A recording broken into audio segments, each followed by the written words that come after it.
clearly we're under a lot of stress, just like a lot of people are. And my husband has done a really beautiful job of being really responsive to my stress. So there have been obviously a lot of moments where I've either thrown little temper tantrums or been crying at my desk. And he does this great job of doing a lot of the things that I tell couples to do, right? So at this moment where he found me crying at my desk, he walked into the room, he kept his body really calm, and you could kind of just see it, right? Like he took a deep breath and his shoulders were relaxed, and he, slowly walked over, and I remember he kind of just looked at me and was like, what's going on? So he opened it up with a really open-ended question. A lot of times what we do when we see people stressed or upset is we kind of close it off by restricting it right away, right? So he could have walked in and said, why are you crying? Don't cry. Nothing's wrong. It's all going to be okay. But, he kneeled down, he took my hand, so he was physically affectionate, and he really slowed things down while we were talking and listened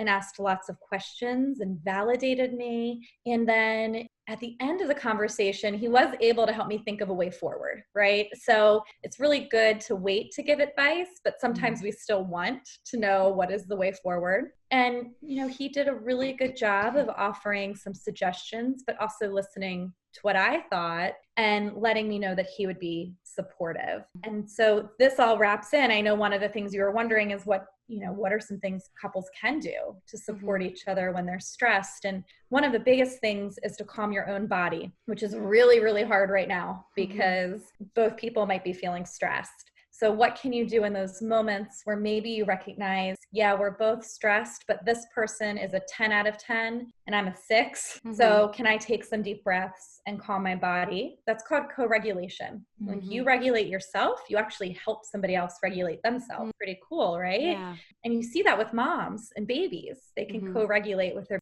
And then the other thing that's really important is allowing the other person to, I always describe people that are stressed as being kind of like so they are so filled with air that if you just start shoving more at them, so solutions or telling them not to feel upset, you're putting more air into their balloon. And what happens if we overfill a balloon? It pops, right? And that doesn't feel good for anybody. So what is really important is that a partner is able to drag the air out. And you do that by being quiet, by asking really helpful, open-ended questions like, what's most upsetting to you? What are you worried about?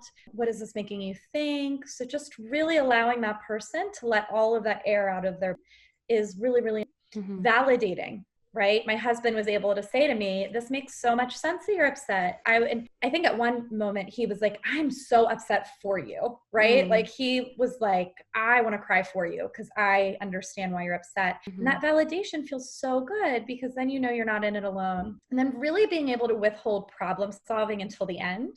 When we offer suggestions, we think it's going to help. Usually it actually just makes people feel worse. And I'm sure you both have experienced that before, where you're telling a story and somebody's, well, didn't you just try to do X, Y, and Z? And you're like, if I could have tried that, I would. We're always trying to fix people. It's our worst and best characteristic. Yeah, it comes from a really loving place. And it makes people's balloons pop.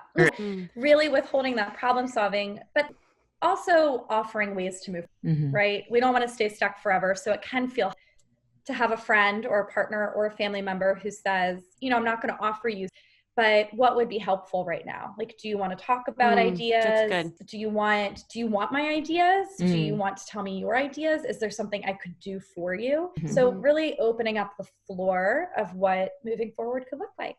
Yeah. And I noticed that I have been a lot better about this, but one thing that would trigger my partner when I would notice he was a little eggy or stressed, I would ask the question, what's wrong? And that seemed to trigger him because it's almost like a negative, like something must be wrong with him then, if I'm asking that question. And I think that was triggering. Yeah. So kind of like, what's your problem is another one that's triggering too, right? Like, what's the problem? Somebody walks in and they have a look on their face and you go, what's the problem? And it's almost like you're saying like, what now? Yeah. Yes.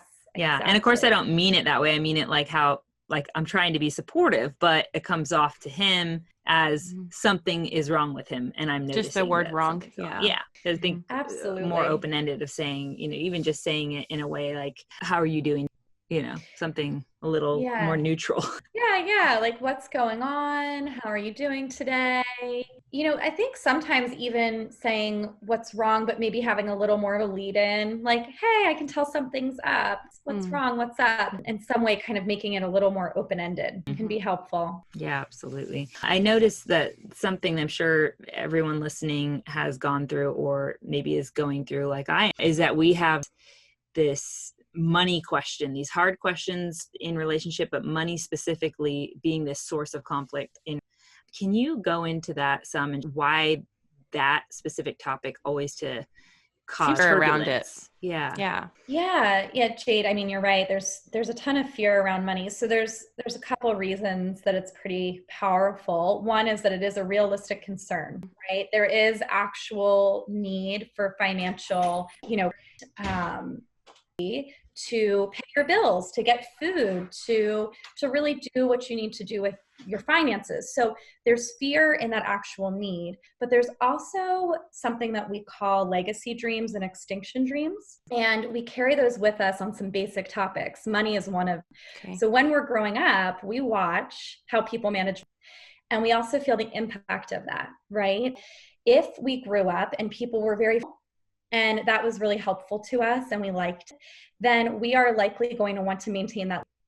And we're going to grow up and we're going to say it's the right thing to do to be frugal, because my parents were frugal, and because they were frugal, they saved a lot of money. We didn't have any chaos in our lives, and so on and so forth.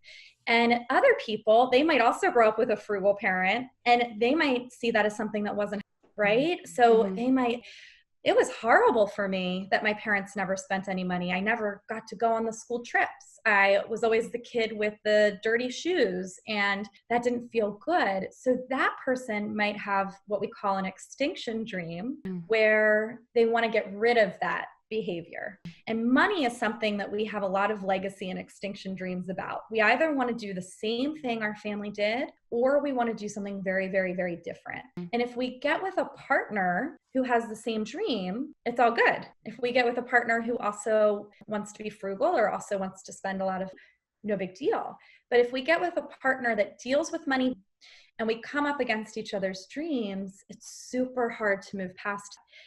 We're in a war about something that is core to who we believe we are. And that is really, really challenging. And so the way you do move past it is that you get past the concrete, tangible aspect of money, and you actually try to sit down with each other and explore, what does money mean to you? How was it managed when you were growing up?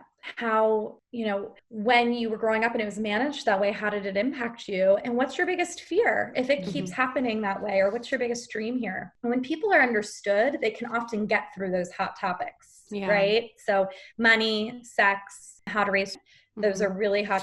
Yeah, and there's, for those listening, the book 8 Dates by Gottman, they have questions laid out for you at the end of each of the chapters. Yeah, it seems like a lot of times one person in the relationship is fearful that the other person is going to be just irresponsible and not financially.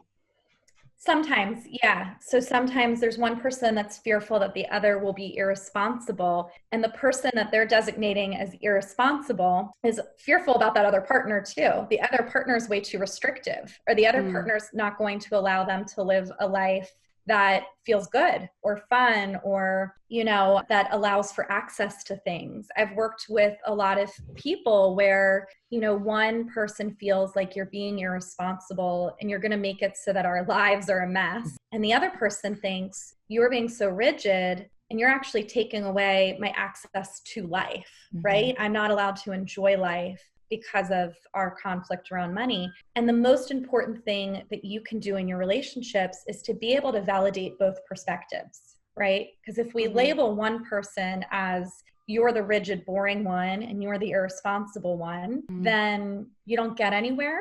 Right. But if you can look at it as you're the one who's really trying to change something that happened in childhood that didn't feel good, or you're trying to maintain something that felt really good. And so actually that's a really good thing. You have a good purpose behind this. And the other person does too. You can kind of look at what is core to both people and how can you get those things met in a way that kind of honors you both. Yeah. For me, it's been largely around ability to make money. And so I don't know if that ties in any differently, or if you have any perspective on how to go in from that angle, where it's a matter of not so. I think there's a power play. There's like a power struggle. Who's holding the money essentially, and doling out who's spending it, but also the ability to make money. It feels like it's only one part of it when we're talking about the power struggle, who's got the bigger account. But piece about, like, I might be very for instance, of my own relationship and life and with money as an example, I have always made more money than my partners. And I've specifically, I think, called in those partners. Now I'm aware of this, but wasn't, during all my past relationships, and wanted to have partners didn't make as much money as me or struggled in that arena, because it allowed me to hold some sort of power in my child mind, the power over them, not leaving, or not being abandoned by them to some degree or another. But then there's this piece also that I was never frugal with my money. It was always spent in relationship with the people I was with, almost like extremely freely, where I, paying for all the fun things and doing extravagant and making sure had all the things that it needed and that type of thing. And maybe that's almost a sense of enablement to some degree. And the enablement piece is what I think I'm talking about here, where you feel like, well, this person doesn't have any incentive to go make their own money. And maybe that keeps me in the power seat, because of that. I don't know. Do you have any thoughts on just that angle? And I mean, I think it sounds like you have a ton of insight on that, right? Is that this wasn't necessarily about the money, but it was about safety. Yeah. Right. And I mean, if we were talking to your partner at the time, I wonder what it would have been about for them. Right. Because what is that about that they were engaging in that relationship with you, where, they're a dynamic role in it as well. And so I would be curious, and I'm sure, for anyone that you've been in a relationship with, it's been different reasons, but there's something for them too. So there's always this underlying thing, and you have a lot of insight around yours. Mine is that, you're saying it makes me feel safe. And I know you're using the word, it makes me have power, but what's that about? Right. Safety. It's all safety. Yeah. It's safe. It makes me know that I'm valuable, that if they leave me, I'm going to be okay, and so that makes a lot of sense. And you could kind of like maybe look back even in your own life, or anybody and think, so what's that connected to? Like what I can see exactly what it's connected to. It's connected to my story around my living in his girlfriend's house when I was growing up, who is like antagonist, like growing up, who's the terror of the story.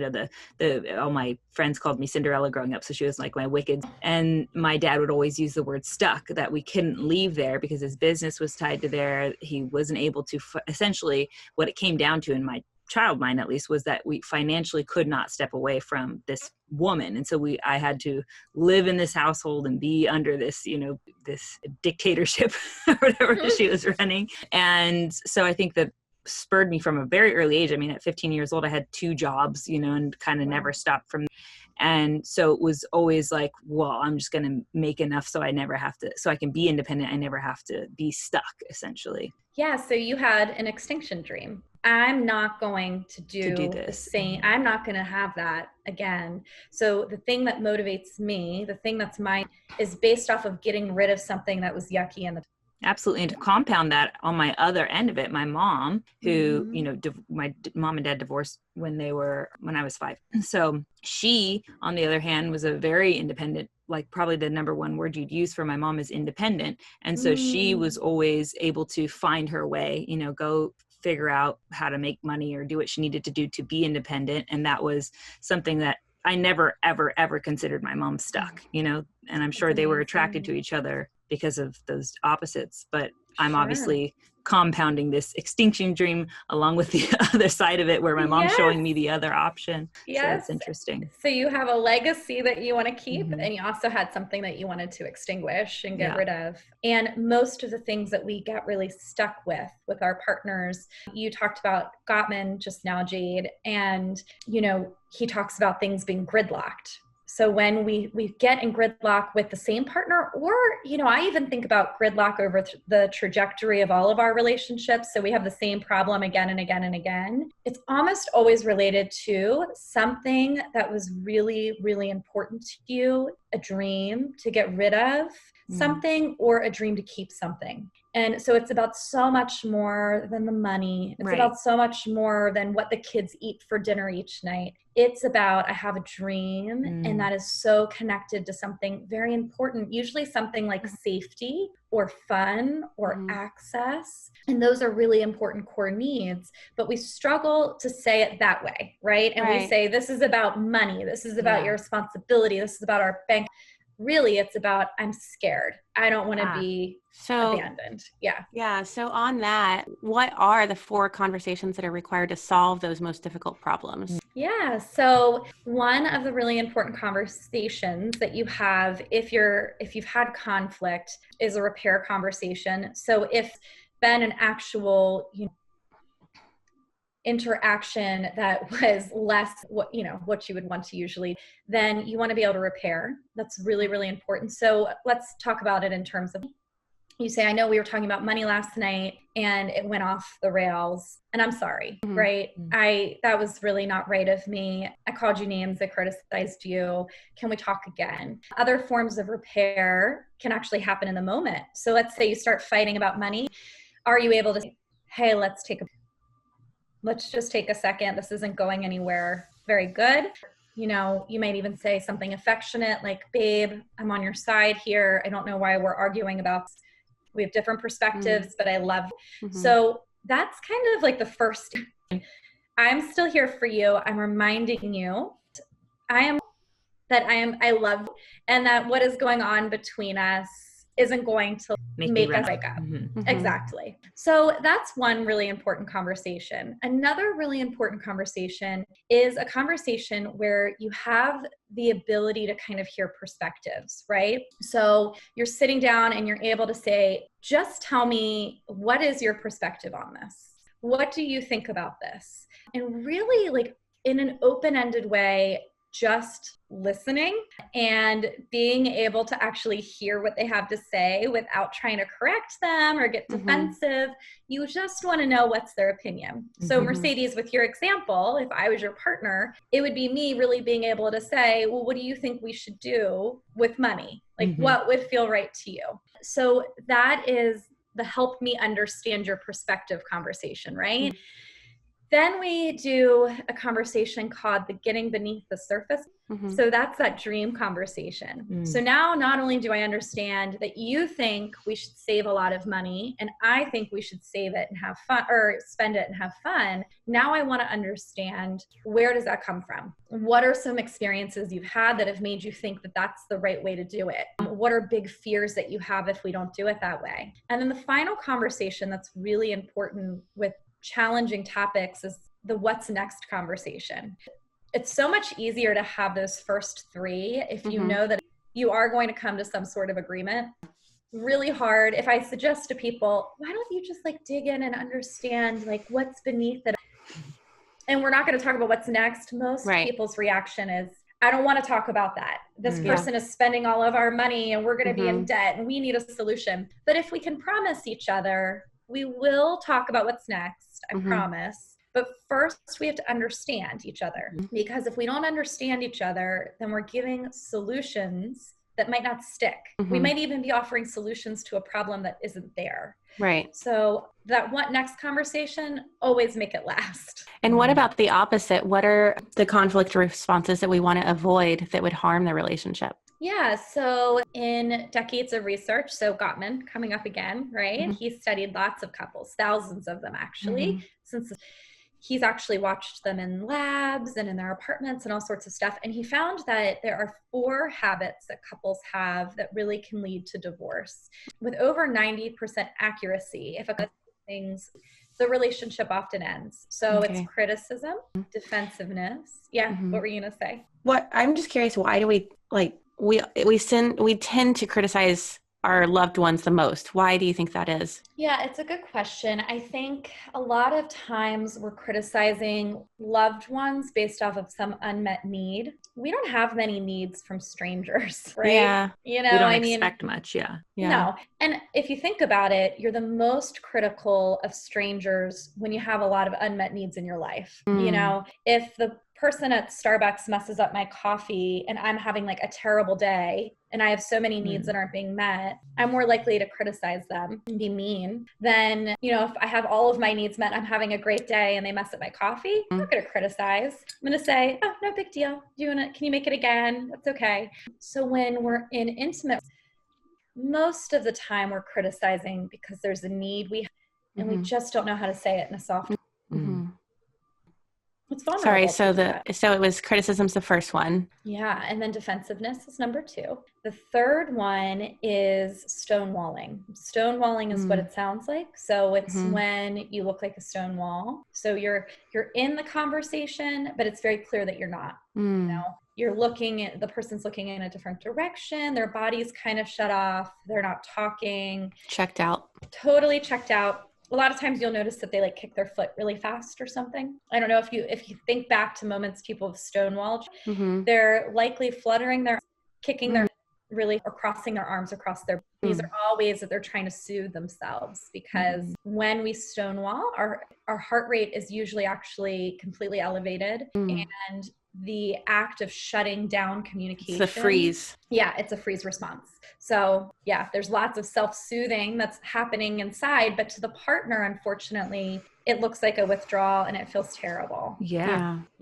And then the fourth one is contempt. So contempt is criticism supercharged. And that is when we criticize, but we criticize from a one-up position. So criticism might sound like, you always leave the dishes in the sink. It drives me crazy. Using always and never too. Always and never. Yes, exactly. Always and never. Guilty. Totally. I do. I do. I work on it daily. But contempt is where it starts to sound abusive. And so somebody leaves dishes in the sink and say, we kind of get a look on our face. It's actually the only expression that make, which is where one side of the face goes up and the other side of the stays. So your nose goes up on one side and your lips up. That's contempt. And it is, this expression of I'm better than you. Your mother would be ashamed of you, the way that you leave the house. If your people will really go below the belt, right? Like if your dead mother saw the way that the kitchen, she would be disgusted with you. So contempt is this really kind of toxic of expressing that you don't like. And it's the most likely to lead to the end of a relationship. Yeah. As you can imagine, you can't stay in a relationship if someone's talking to you that way. And I know Harville Hendrix talks about when we say always and never, that's a sign to us, that's like a flag to remind us that we're in a regressive state, because our subconscious does believe it was always or never because we're projecting our parents onto them. So that's like an immediate signal that because you really do feel like it's always and never, because to you, your partner is the same as your parent subconsciously, so that's like a big red flag to like step back and remind yourself that you're projecting. Yeah. And like that you're really kind of living in that moment in a world where you're feeling so kind of disempowered that nothing's ever going to be different, right? You're having this experience of, I'm always let down ever since I was 4, ever since I was 5, I've always been let down. Right. And really there's very few things that are always and never, right? And the interesting thing is once you use the always or never, you elicit defensiveness, because what is somebody going to say? If I say you never clean the dishes, they're going to tell me about the 3 times that they clean the dishes. Right. Yeah. And then we just get into a back and forth. So defensiveness, stonewalling, contempt. What was the first one? Criticism. Yeah. Those are to look out for sure. Okay. I love that you give us the solution of the 4 ways to broach those or solve those difficult conversations too. So I guess this is largely what you just spoke about, is the signaling of an unhealthy relationship, or maybe go deeper into that. What are the things we're looking out if we're trying to determine whether we're in an unhealthy? Yeah, so there's three, I would say, primary topics, and then a whole bunch of things that fall under them. So issues of disrespect, issues around responsiveness, and issues around reliability. Okay. So the signs of a healthy relationship are respect, responsiveness, reliability. But in an unhealthy relationship, you're going to see a lot of disrespect. So some examples of that would be, feeling or noticing that when you're with that person, they almost belittle you. So contempt, or they make you the joke. Or even just eye rolling. Eye rolling. We've all had friends where for some reason with that particular friend, they know where it hurts and they make fun of us and they say that it's being playful, but that's really an issue of disrespect. When your influence is disregarded, so when your thoughts, your beliefs, your ideas about what should happen in the relationship are shut down, that's, an issue of disrespect. It's saying, I don't see you as my equal or my,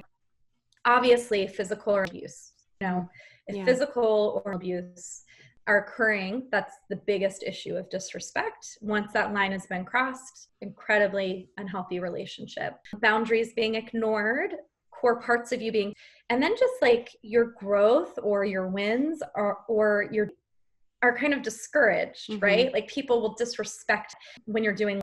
So those are some disrespect.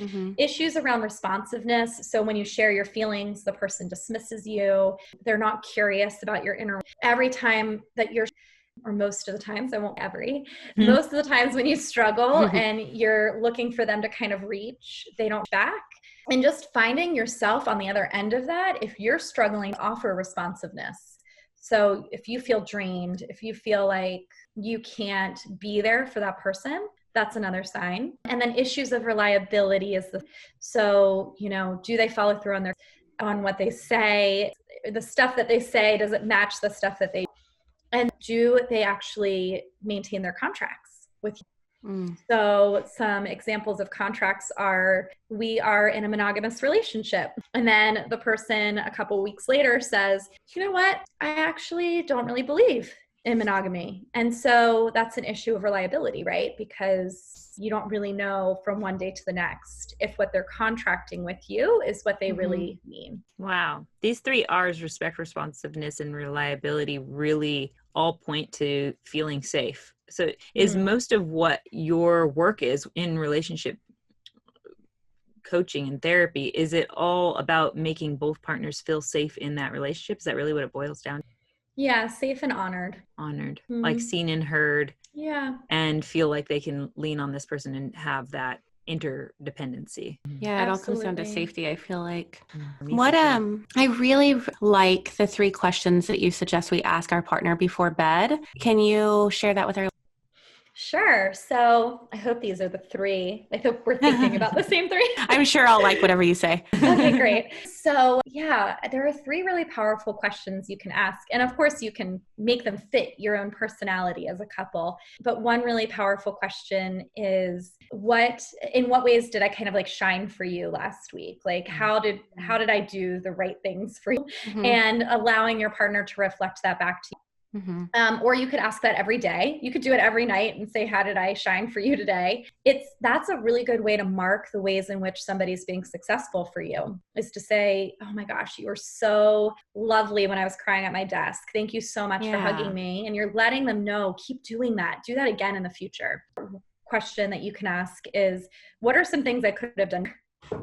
So what happened today or this past week where I could have maybe made you feel more loved or supported?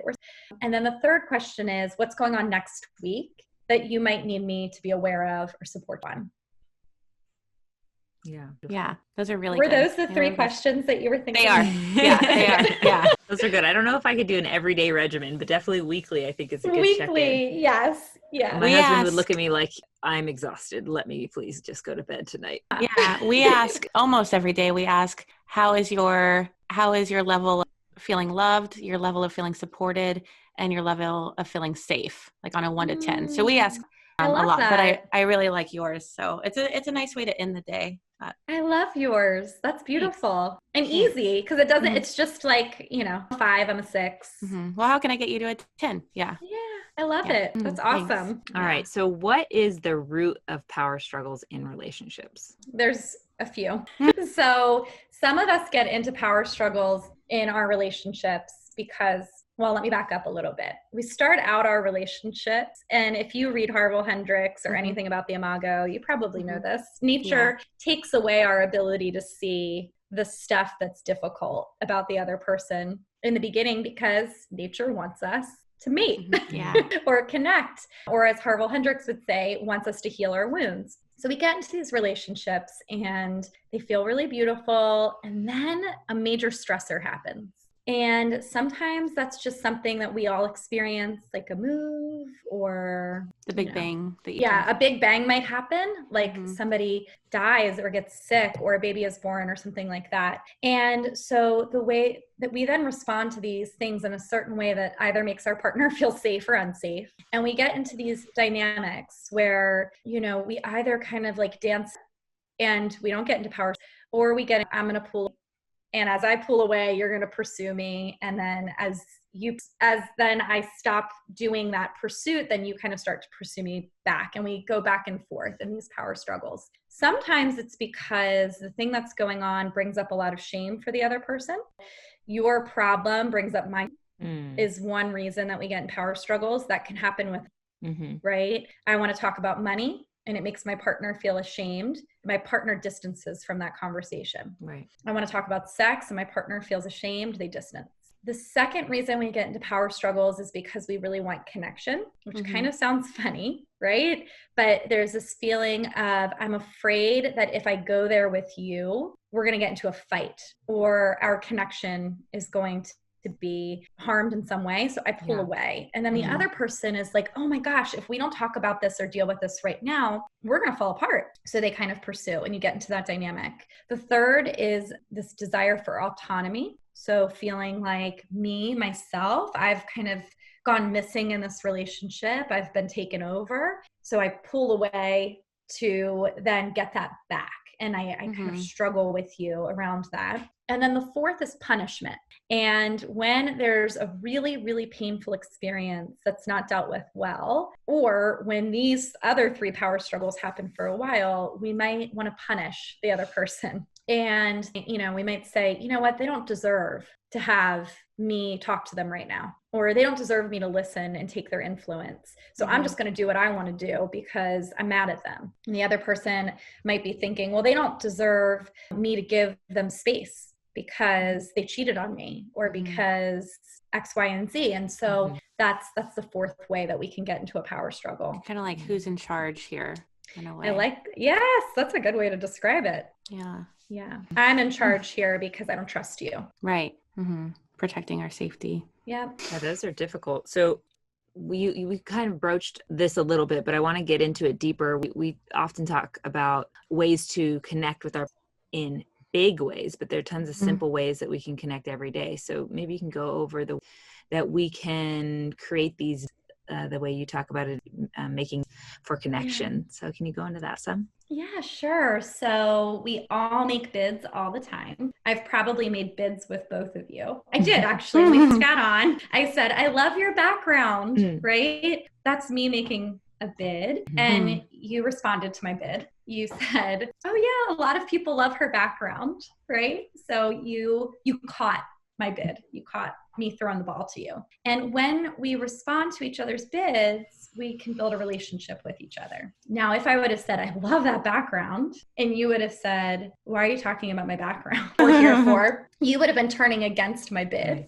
And over time, I would say, oh my gosh, I can't get anything right with these people. I'm done. I'm not going to say anything to connect anymore. They don't like me. It's over. And then the third thing that might have happened is I could have said, oh, I love your background. And you might have kept texting on your phone. Yeah. And just ignored you. Yeah. Didn't even hear it. Right. So you kind of dropped the ball is how I describe it. So when we are making bids to people, we're really hoping that they respond. And sometimes we do it in really little ways. For instance, we hold the door for our partner or for a stranger even. We bring them home their favorite.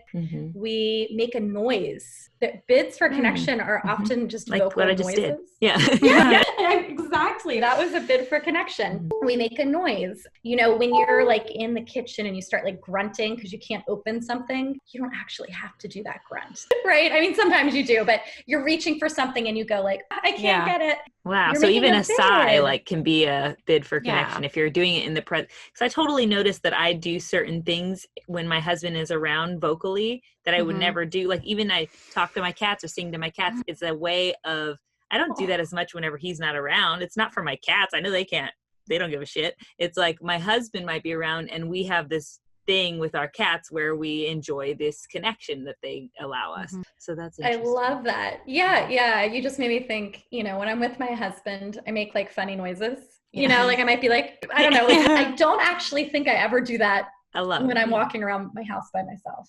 So yes, like physical attempts to connect are obviously bids. Asking people to have experiences with, babe, come help me in the kitchen. It's a bid. So we do all of these things because we're really hoping that people will respond back. Even sharing, you know, come share this moment with me is kind of a bid. So when you say things like, it's really beautiful outside, right? You don't really need your partner to like do very much there. You're just trying to share a thought. And so we really look towards that person being responsive. And we do it all day long. You know, once you notice it, you're just constantly bidding for your close relationships to do this and also for strangers even. And when the other person doesn't respond or they turn against us, the relationship starts to hurt, right? And, you know, Mercedes, like if you were singing those silly songs to your cats and the response you got was, what is wrong with you? Right. Why do you do that? That's so annoying. That would be turning against this really sweet desire you had to connect. What's funny, I wanted to just give a personal note on that because when we were talking about this, it brought up, I often whistle whenever I only whistle whenever, I mean, you only whistle whenever you're like pretty happy or, you know, you feel content in your day or whatever. And so I whistle once in a while and I have this thing now with my husband when I try not to whistle as much, like actively, because there was a time when I was whistling and he said, why do you always whistle? Or he made some remark that made me feel I shouldn't express myself that way, or, you know, like something that had annoyed him essentially is what I thought of. And since then he's been like, I don't care when you whistle, like it's okay to whistle, but now I like have a I don't know grudge how against you'd be like, oh. But now I have like a grudge against, like, I'll notice I'll be whistling because I'm content in and that's my expression, and I don't whistle. It's because he's nearby in hearing or within ear's reach. I don't know what the saying I'm looking for there, but yeah. So that definitely speaks to that point of you can easily someone off with that, you know, taking away that moment of connection that was possible there with that bid. So, Totally. And look, this was such a great example of how that can really reverberate over time. Like the rejected bids are so incredibly powerful. And it sounds like there's even been an attempt to repair that and say, no, like whistle, it's okay. But there's still this kind of felt sense of that was rejected and that felt bad. And so I'm not going to do it again. Yeah. Like I don't trust that you really mean it now. It's like so it'll take time, but I was whistling yesterday and I was like, I'm going to do it a little bit and see how I feel about it. You need to just start whistling all the time. Just obnoxious. Set it as his ringtone. Yeah. You should totally like record it for him. Yeah. That's great. And you know, you can imagine if that was happening with every bid that you made, look at what that made you stop whistling. So if every bid that you made got that reaction, you stop. And that's really, really sad because a lot of times when I see couples, they are just at a point where no one's making bids. Well, what do we do then if we realize our partner has stopped making bids of connection with us? What is the best thing to do? And I feel like that's right now in self-isolation, there's probably a lot of partners like we've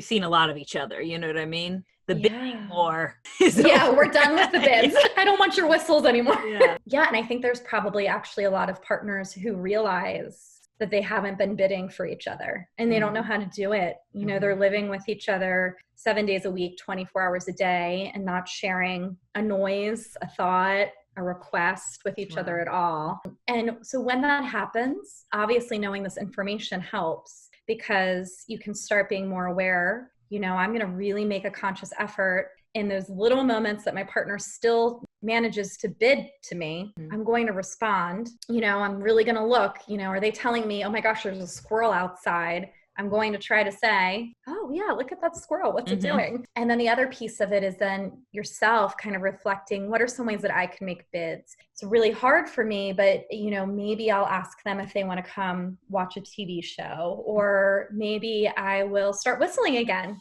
and see how they respond. And if it's a relationship where things were just really rejected, obviously you should have those 4 conversations. You're going to have to sit down and say, this has been painful. I've stopped asking you to spend time with me, or to have sex with me, or to, help me with things, or to listen to my jokes, because when I've tried to connect, it's rejected. And so that's where resent grows, isn't it? Yeah, a lot of resentment.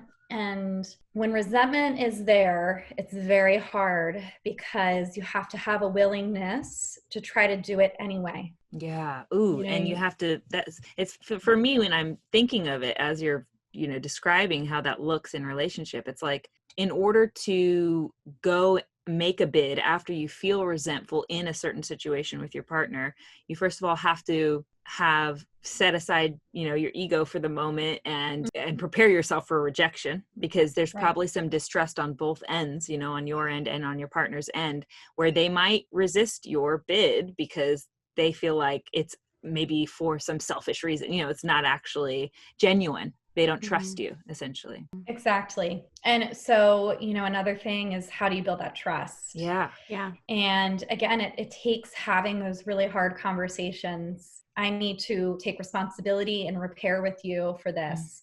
All those times that you were really trying to connect with me and I wouldn't do it, or I made fun of you, or I shut you down. I'm sorry. And here are some ways I want to rebuild your trust. The person who kind of if both people turned away, it's really hard to get energy back in there again, because it's just like a flat line. But literally the connection, the bidding is a connection line, of energy line that's being cut off. Yeah. So if both people kind of turn away, always on their phones, all of that, it's just a flat line. So you kind of have to jumpstart it. There's not actually a lot of repair that has to happen, because did nothing was actively mean. It was just, I gave up. So with that, it's jump starting it. It's planning dates. It's bidding a lot on purpose. It's responding to bids a lot on purpose.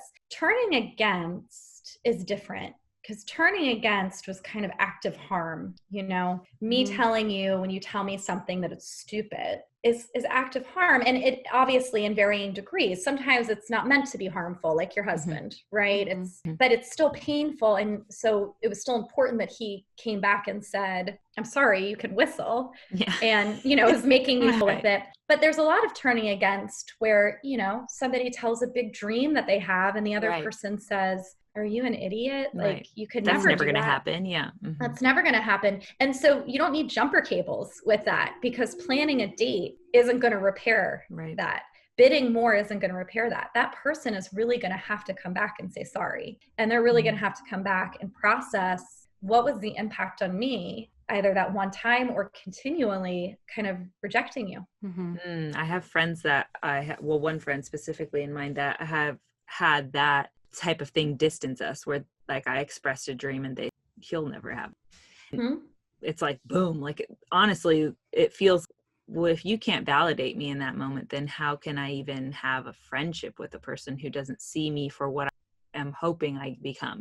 That's important. I think that's what friends make, but I love this idea of bidding. It feels almost as if it's like, the way I'm picturing it is acupuncture for a relationship, in a sense, where acupuncture uses the biomeridian, to the chi energy to pinprick or jumpstart, essentially, or open up a channel or close a channel if needed. And that's I really like this idea. It helps me put it into my brain in a way I think I can understand it and utilize it. So thank you for explaining all. Yeah. And I like how you connected it to acupuncture. That was like a really great kind of imagery. Well, the energy thing, like we are all, everything we're experiencing is all energy. And we talk about that a lot on this show, but this specific thing, it's like seems so minute when we're talking about the bids in your relationship and the bids in relationship with any person in your life for that matter, not just romantic partnership, but it's just energy flowing between the two people, and we can block it or we can open the channel, and we can sometimes be too open and sometimes we can be too closed, and we just got to find that balance, that that balance of the energy.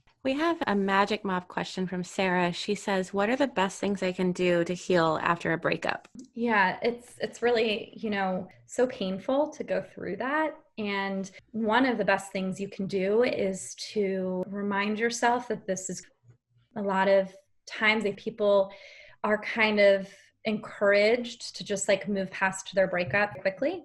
It's not like embraced by their friends or their family. It's really grief.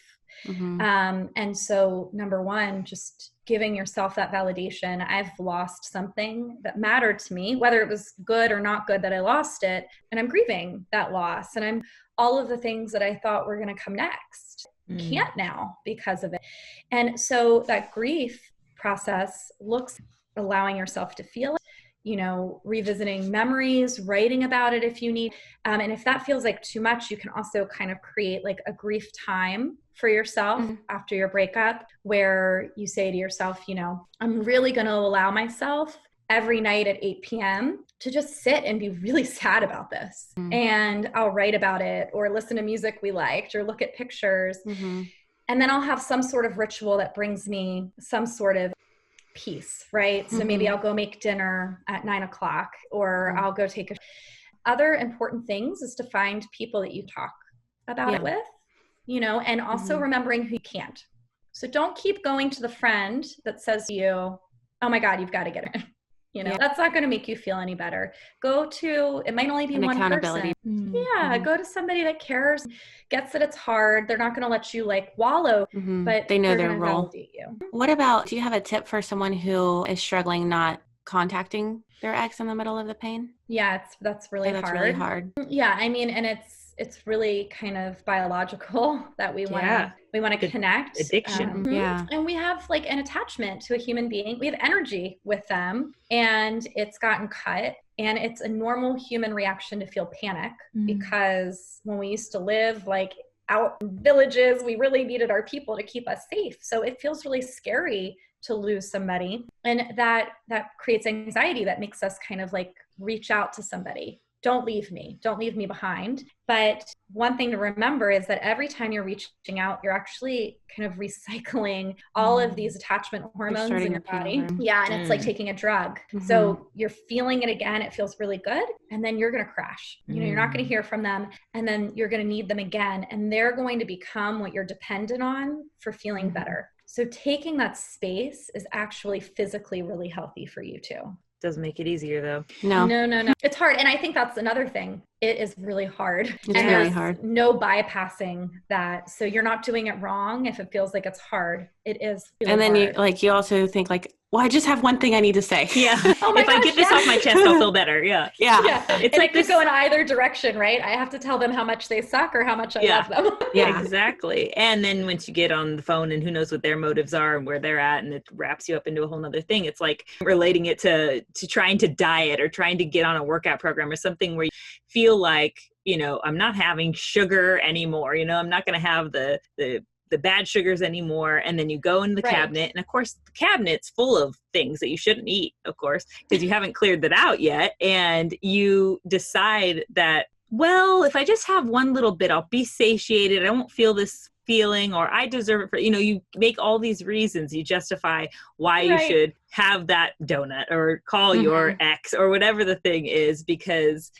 for whatever the reason you've made. And then after you do it, you always feel shittier. And you might have to do like kind of outrageous things. I actually, when I had a breakup where I just made all the justifications in the world, I left my phone at home. I would say, you know what? I'm running to the grocery store and this phone is not coming with me because if it does, I'm going to convince myself of something really, really stupid. I had a girlfriend once that was like, she wanted to text her ex so bad. And then she said, I'm going to set an alarm for an hour. And if when that hour alarm goes off, if I still want to text it, I'll let myself. But she said that almost never did she still feel the need once the hour alarm went. She would fill that hour with either working out or reading a book or something. So I think it also has a lot to do with controlling impulses. So hard. Yeah, and I think like letting the feeling pass. We are so reactive to the feeling of like, I have to do something. And, you know, when I would leave my phone at home and go to the store for an hour, I actually had to like sit with myself in that feeling. Yeah. And it shifted. And by the time it shifted, I didn't need to relieve it anymore because it already had done something different. And yeah, I would get home and I, you know, for the next 5 minutes, I wouldn't want to do it again. I'm just kidding. Yeah. But sometimes 5-minute increments is all you can do, you know, like just get through that. Just get through it and do whatever you have to do to get through it. And there's no shame in that because this is truly something that is very painful and everyone struggles with it. So if you're thinking, I just should be over it already or my friends get over it, believe me, I see lots and lots and lots of people in my office. Everyone has struggled with a breakup and it's really painful. And it's a deep neural groove that you're trying to soften, and that takes time and essentially like the way that you created the habit of being with that person, you have to create a habit of being without that person in the opposite direction. So it's just it's like as hard as breaking any other habit might be. If you have the time, Liz, I do just want to touch on the big bang in relationships and validation if you have that type of time to give us. Yeah, I can do that. And then would it be cool if we hopped off after that? Yeah. Well, we have our staple questions though, Mercedes, that we definitely need to okay. Do you want to, our staple questions are like super quick speed questions. But maybe we ask first just so that we have them. What's your time? I'm just trying to be respectful of your time, Liz, so just let us know. Like 5 minutes. Okay, so let's just go to the staple questions then. Okay. Sorry. So we have so much info we want to share to the world that I know we haven't broached, but we'll get there on a different episode. We can talk again. Yeah. All right. So there's a few short questions we like to ask everyone who comes on the show. First off, if you could hug your younger self right now, what would you say? That's such a sweet question. I think I would say that it's okay to, because when I was little, really, really, really shy, and I would never ask for, and I would tell her, it's okay. You can ask. If you could have the whole world read one book, which would it be? Oh my gosh, this question's hard when you let me know about this question because there's so many books that I love. But, you know, I really love The Untethered Soul. We get that a lot. Do you? Oh, I'm so unoriginal. It means it's an important book. I'm glad it gets repeated. Clearly it's an important book. I know that I'm talking about relationships and it's not necessarily a relationship book, but I just think it's such a powerful book to truly being able to, like, in a sense, be with yourself. And I think it is a relationship book. It's just a relationship with yourself, essentially. Yeah, totally. And, you know, it's a beautiful book. So that's my recommendation. Yeah. If you could whisper one phrase to everyone on the planet, what would it be? You are loved. Yeah. Before we let you go, where can people find you online? Sure. So you can find me on Instagram at Liz Listens or at my practice, which is Philadelphia based, which is A Better Life Therapy. And if you find me at Liz Listens, I also have a membership program called Love Lessons 365. And the easiest way to find it is just through my Instagram. You know, click the link in the bio. Yeah, great. You have a great account. So thank you so much for what you put out there. It was so nice to meet you both today, and thank you for having me on. Yeah, thank you for being here. Thanks for being an inspiration and being a light. Yes. Oh, thank you. And thanks for sticking all of this. No worries. It was worth it. Thank you. So we will send you the launch date for this episode and any promos we make for it and that type of stuff. We'll email that all over. Awesome. Thank you. Awesome. Have a wonderful Bye. Bye. All right. That was a lot of magic tricks in one episode. Like we got a lot in, but I had so much more to ask. I know. her. I just love though that it's like, when you ask a question, she's like, well, there's 4. Well, there's 3. Well, there's 4. That's what I love that because it's structure. I love the structure. I love lists. It's attainable. And I can remember, okay, there's 4. Like, make sure you cover all 4. Sometimes I'll be in the shower and I'll be like, I need to text 4 people when I get out. Do not forget these 4 the number people. 4. Like, yeah. Yeah. And so it helps me, you know, what is Don Miguel book?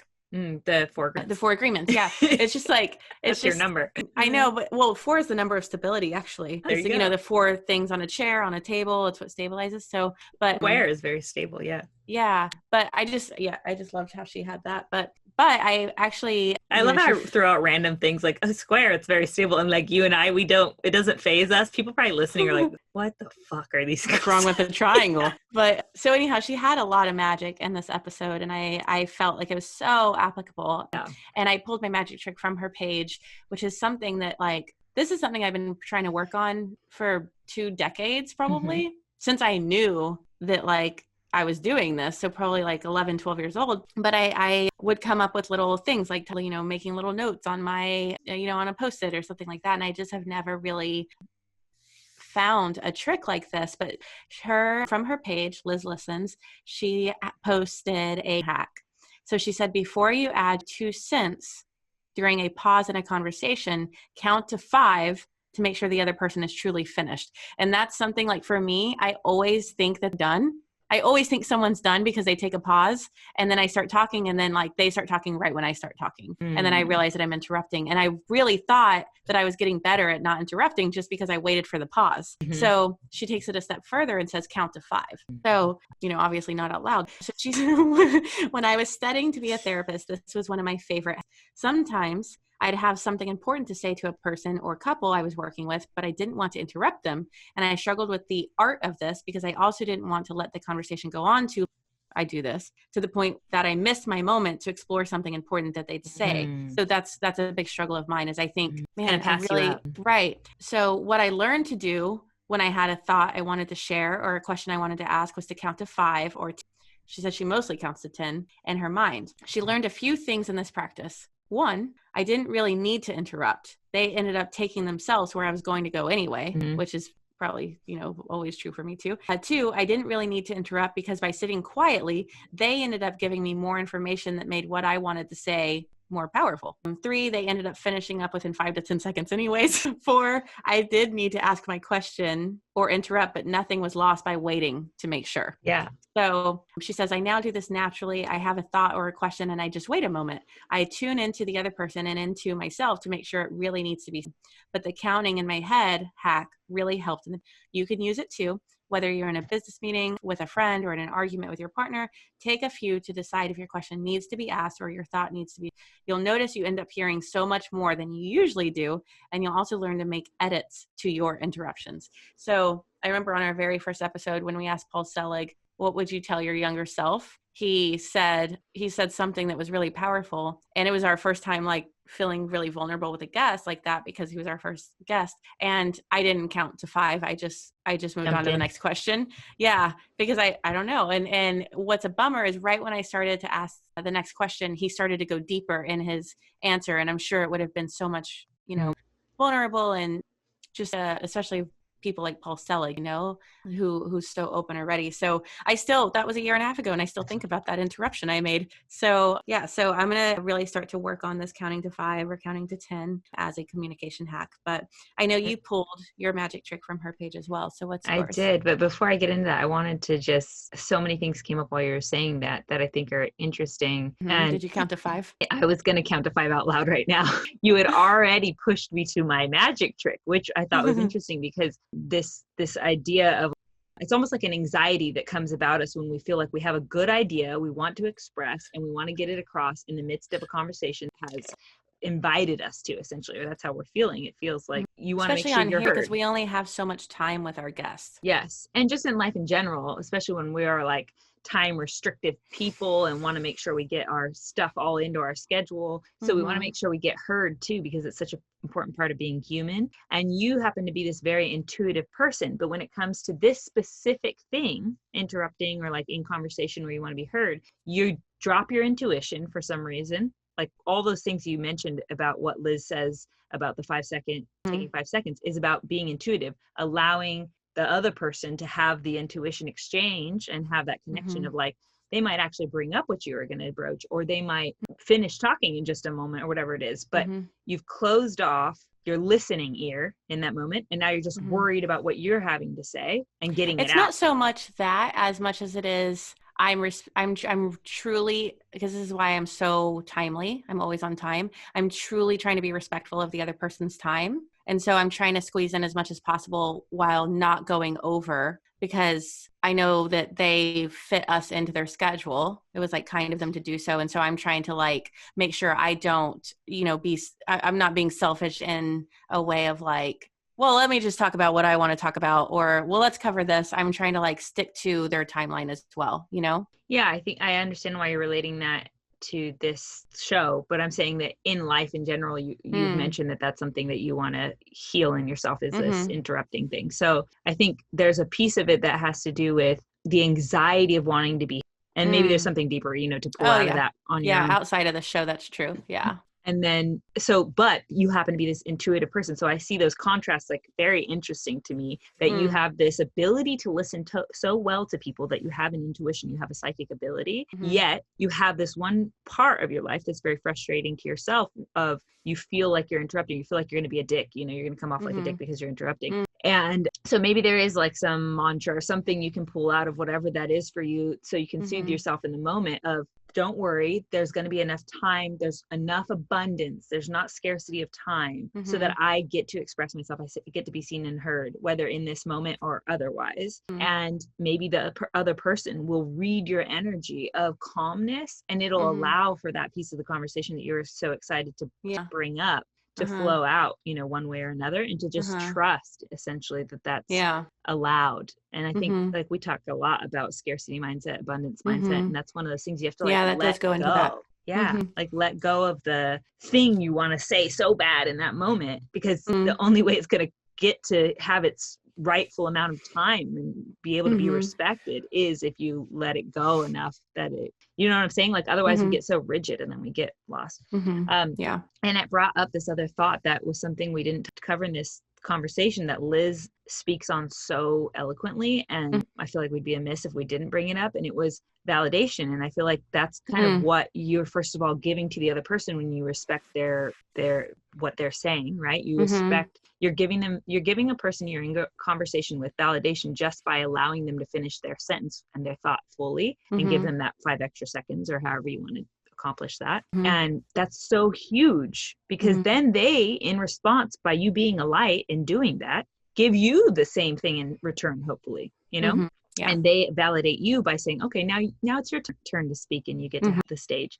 And one thing Liz says about validation specifically is that there's like a few, I don't know if she has 3 or 4 steps to it probably, but she saying the words, that makes sense to me, because when you respond to somebody, even if you're not necessarily in it fully, of course, being in agreement with them, you can easily validate them because you're in agreement. So you go, yeah, I totally agree with that. That's a big thing in the Harville Hendrix book on how to mirror. You always say, that makes sense. It makes sense to me that you feel blank because blank. Yeah, those words, that makes sense to me. And then because is the exciting end of that sentence that makes the other person feel fully validated. Even if you don't, like, if you're having a political conversation, the other side can still make sense to you if you listen to what they're saying, because they're another human with another perspective, and it's important to hear, their side of it, and then validate it in saying, that makes sense to me because, and giving whatever that reasoning is. And she says curiosity is the other piece of validation that I think a lot of people maybe overlook. And I think specifically talking about this interrupting magic trick that you're giving us, curiosity is the probably the missing piece there, because you've already decided you probably agree. That's why you're excited to say the piece you want to say and you want to interrupt with, or that it makes sense to you. So you want to give your piece and, feel you have an intelligent opinion to add to this conversation. But the curiosity piece is what I think can kill a conversation or make it thrive. So it's about what we say on the show a lot: be interested, not interesting. And that means shutting your mouth, because you're probing with questions. You're coming up with thoughtful questions because you're actually interested in what this other person has to say. And that's the most validating thing you can ever do for another human, I think. And by not worrying about being interesting, right? By interjecting with your opinion or saying the thing you want to say so you can look, you have air of curiosity about you that makes you interesting. A thing that gets repeated a lot, and I read it in one of the first books I read this type of subject of how to communicate with others. It's a really old book. It's called How to Win Friends and Influence People. That book is I have that book. One of the first things I say is that this idea of be interested, not interesting, but he puts it into example. He's like, I was at a dinner with a guy who was, a doctor in something that I had no idea about. So I had all these questions to ask him about his profession. At the end of the dinner, I went home, and then my friend who had hosted the dinner called and said, the guy who wrote this book, was the most interesting person I had ever met. Yet the guy specifically didn't say anything about himself. He only asked questions about the person. Yeah. So it's really, we just want to be validated and heard. That's a good magic trick. I think it's both of ours went really well. That wasn't even my magic trick. It's just something I wanted to broach. Oh, do you want to turn it into your magic trick now that we've gone so long though? Yeah. Okay. We can just leave so it maybe or I'll edit out what I just said, but do you want to say an ending to it, or you want to just end it with me saying our communication hack? So that wasn't actually my magic trick for the show today, but I'm going to leave it at that and use what I was going to talk about, which is exploring for a different episode. That's a lot to be said on this. Yeah, and that's a good one too. Yeah, I love that. They're both communication hacks, both things that I really need to apply. So I'm really for those. All right, Magic Mobbers, thank you so much for tuning in and taking this journey with us. If this episode held some magic for you, please share it with your friends and family. This would mean so much to us. And don't forget to join us on our Instagram page at The Magic Hour. Subscribe to our YouTube channel and let us know what your favorite episodes have been so far. We appreciate all your feedback and want to know what's lighting you up. Yes, and we release a new episode every Monday, so you can catch us again next week or go listen to some of our past episodes in our podcast library. Now, we'll meet you there. Until then, be